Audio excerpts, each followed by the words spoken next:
Olá, sou André Sturm e esse é o Cultura com Opinião. Hoje é o segundo programa e eu vou falar da genie da cultura brasileira, a Lei Rouanet. A Lei Rouanet é uma ferramenta antiga que foi criada pelo ministro Sérgio Paulo Rouanet quando foi ministro do Collor, que tinha acabado com todo tipo de apoio à cultura brasileira, e ele, de maneira muito criativa, estabeleceu esse projeto que acabou levando o nome dele por muitos e muitos anos. É um instrumento que permite às empresas investirem parte do imposto de renda devido na produção cultural. Mas, por motivos variados, de uns anos para cá, ela passou a apanhar de todo mundo. Primeiro, o pessoal mais à esquerda criticava porque a Lei Rouanet concentrava os recursos no eixo Rio-São Paulo, que os grandes produtores é que tinham acesso a esses recursos, que tinha que descentralizar, que tinha que produtores do Nordeste e de outros lugares receber recursos.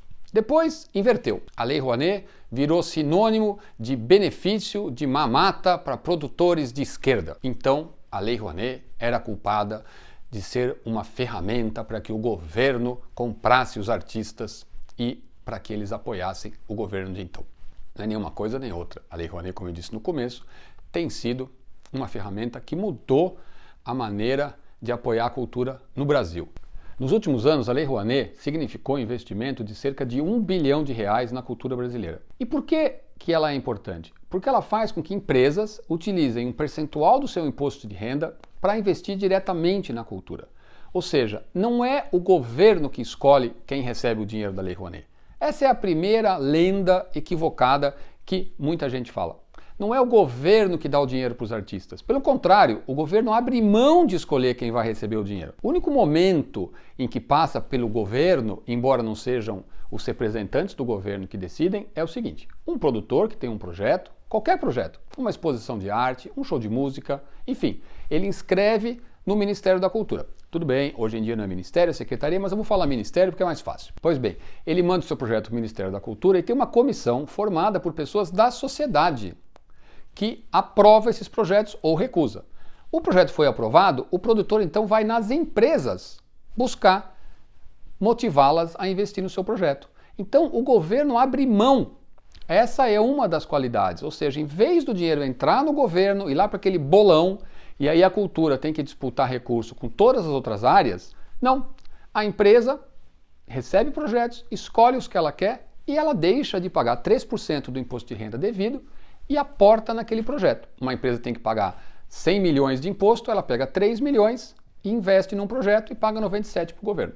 A empresa, portanto, não gasta mais. É um incentivo fiscal justamente que acontece. Pois bem, como é que esse dinheiro é investido? Em projetos dos mais diferentes, inclusive muitos projetos de difusão, projetos que levam a cultura para circular pelo país. Muitas peças de teatro recebem dinheiro, os grandes musicais, por exemplo, só são possíveis, a gente tem essa grande oferta porque eles têm incentivo fiscal da Lei Rouanet. Mas não só. A USESP, excelente orquestra aqui de São Paulo, quando eu estive no MIS dirigindo o museu, como é que vocês acham que eu consegui fazer aquelas exposições, modéstia à parte, incríveis? Exposição do Castelo Rá-Tim-Bum, do David Bowie, do Stanley Kubrick, do Renato Russo. Todas essas exposições foram feitas com recurso da Lei Rouanet, não foram feitas com recurso do orçamento que o Estado contribuía para o museu. Pelo contrário, o recurso do Estado entrava somente para pagar as despesas do dia a dia. As exposições foram feitas com patrocínio das mais diversas empresas, de diversos setores da economia. É uma maneira, portanto, bastante criativa, bastante positiva, que permite que empresas invistam na cultura brasileira e que você possa ter acesso. Não há ingerência do governo na opção e na escolha das empresas pelos projetos. Eventualmente, numa empresa estatal pode haver, mas na grande maioria das empresas que são privadas, isso não acontece. Projetos sociais em que a cultura serve como instrumento de aproximação, Projeto Guri, vários outros projetos que utilizam a cultura como ferramenta de mobilização de jovens, bibliotecas, publicação de livros, projetos de todos os tipos são beneficiados. Ah, mas teve aquele cara que pegou dinheiro da Lei Rouanet e fez uma festa de casamento para o filho. Infelizmente teve, mas ele foi punido. O próprio Ministério da Cultura verificou que tinha havido mau uso do recurso, encaminhou para os departamentos de controle e essa pessoa foi punida e presa, não é? E, gente, infelizmente, tem pessoas que fazem mau uso das leis ou mau uso dos instrumentos para qualquer área.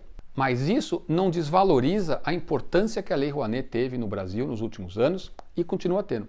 Outra coisa, para vocês terem uma ideia, nos últimos 3 anos, em 2017, 2018 e 2019, 3 ministros da Cultura fizeram novos regulamentos para a Lei Rouanet.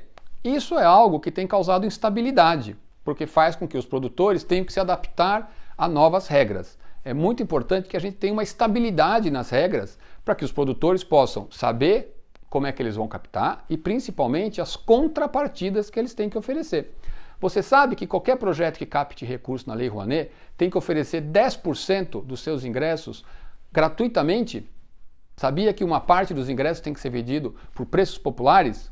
Enfim, tem uma série de contrapartidas que o beneficiário dos recursos é obrigado a devolver para a sociedade. Então, é uma lei importante, uma lei que, claro, eventualmente pode ter melhoras, mas que atende à população brasileira. De novo, erros podem acontecer e devem ser punidos. A Lei Rouanet é uma conquista do Brasil e que faz que a gente tenha no país uma produção muito diversificada. A Lei Rouanet é uma conquista do país, uma conquista do Brasil, da cultura do Brasil e da população, porque é através dos incentivos que a Lei Rouanet propicia que muitos projetos podem acontecer gratuitos, com preços populares e espalhados pelo país. Claro que não pode ser a única maneira de se produzir cultura, mas é uma ferramenta muito importante que a gente tem que defender para garantir a diversidade da cultura nesse país. É isso aí. Até a semana que vem com o próximo assunto.